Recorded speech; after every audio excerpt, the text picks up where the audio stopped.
Machita Namakrutman. Looking at the first 10 games, Betway Premiership, Abdeslam Wadu has achieved more than Jose Riverio, plus no Miguel Cardoso with Sundowns. Kule videos athetha ngezinto eziyi-3 uAbdeslam Wadu funeka azenzile. I-Betway Premiership title ne-CAF Champions League title. Masiqale ngee-numbers bafethu ngoba ii-numbers azixoki ii-numbers Joe, azifani Chelsea sidudla. Ii-numbers zithetha inyani okokoko.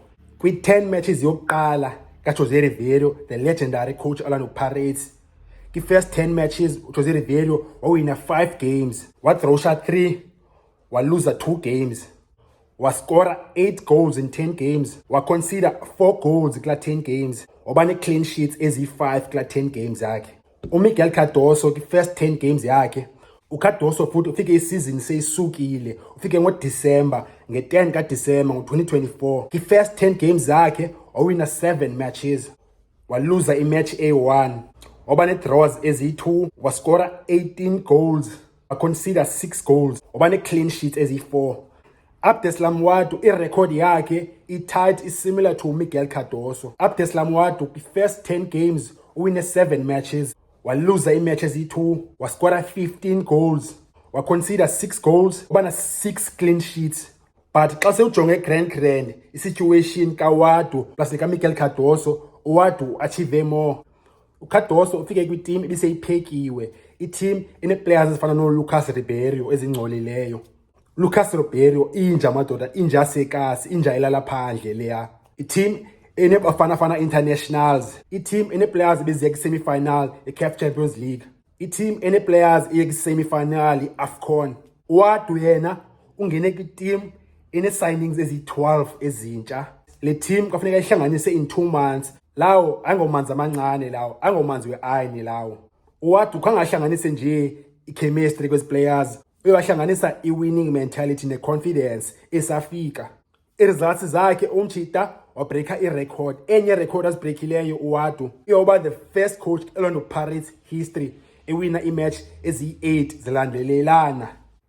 8 games landelelana across i-competition ezingafaniyo, i-Betway Premiership, MTN 8, Carling Knockout ne-CAF Champions League. Ifana nebwakadlala ipool, ufake ibhola zakho zoyi-7 ngoba ufake u-black ball nge-shot A1.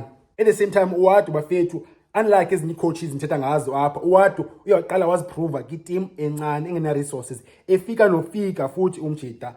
uMaromo Gallants last season uWadu uyawafika wadlala 12 games, wayeseva ki-relegation uMaromo Gallants. I-results zakhe apho watya i-Orlando Pirates 2-0, watya i-Kaizer Chiefs 2-1, watya i-Cape Town City away, watya i-TS Galaxy away, angomaqatha we-teams lawo. Le tsotsi lena bafethu apha kule team ya-Orlando Pirates ivele yayibuilder in 2 months, which is ayowaying easy.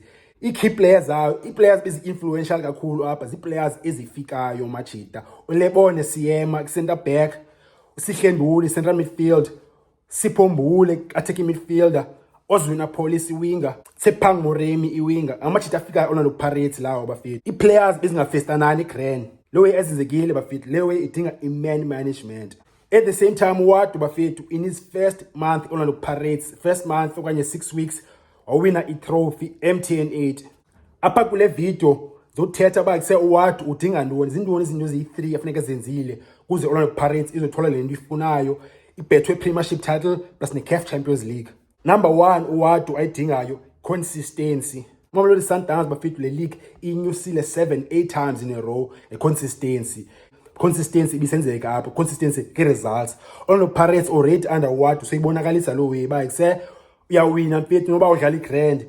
uWadu seyibonakalisile already lo way. Khona imatch isiwelele unzima jo, Orlando Pirates awina 1-0 against isiwelele etixiweyo ebotshiweyo nguSiyema. But kuse uyayithola indlela bamawine njani. Qha ngoku eshuta i-consistency. Xa kusefuna uwina i-league funeke uwine nakanjani noba udlala nga-grand. Xa isejonga 3 points udwadlile ebhegini jo.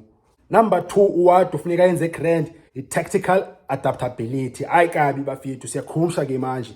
uWadu funeka kwazi uhlanganisa i-tactics ezisuta lo match okanye lo competition nalo opposition ngeso sikhathi si-grand for uba kuse makathole i-result awine. CAF football i-tactics azisipani kakhulu phaa bafethu ngoba kusephana funeke i-mentality plus ne-character iyasipana phana. uya kwi-black ezi-fair and kusekuthola challenges ezibhaya phana i-black ye-survivals ne-fighters phana akudlalwa oko phaa kuyafayithwa. Sometimes abiyo bhola iba yi-wrestling okanye ibe yikarati kuyaliwa phaa okanye ibe yi-boxing jo. Uwade ufuneka kwazi kusengumanager ezo challenges nee-injuries nee-suspensions zizawuba khona kwi-players nee-players zawuluza i-form i-players zikwazi ungena ziperforme ibalulekile lo way. Number 3, mentality funeke uwade ayibophe ibe grand yamajide. Ibethwe Premiership inde bafethu, i-CAF Champions League inde, i-pressure izoba bomvu. Uwade funeka kwazi sengumanager la majida mentally nake-emotional level. Funeke kuseyamajida i-belief ne-confidence yabo ingahli nje. Nee-egos nee-personalities zamajida funeka zijonge grand. So nazo bafethu as things stand kwangoku uwade useyi-coach ene-better potential plus ne-start more than Jose Riverio plus Miguel Cardoso. But uwade asizomkhumbula if win i-trophy A1, which is win i-trophy A1 so far. But uzawukhumbuleka ngoba uyasiba athole i-Betway Premiership ne-CAF Champions League title. Otherwise potential yakhe ukwazile uyibonisa ngesikhathi esincane. Ngoku Pirates ngoku asijongile ibonakala uba isejonga i-team ezoya efront ne-Mamelodi Sundowns, i-Betway Premiership nake-CAF Champions League.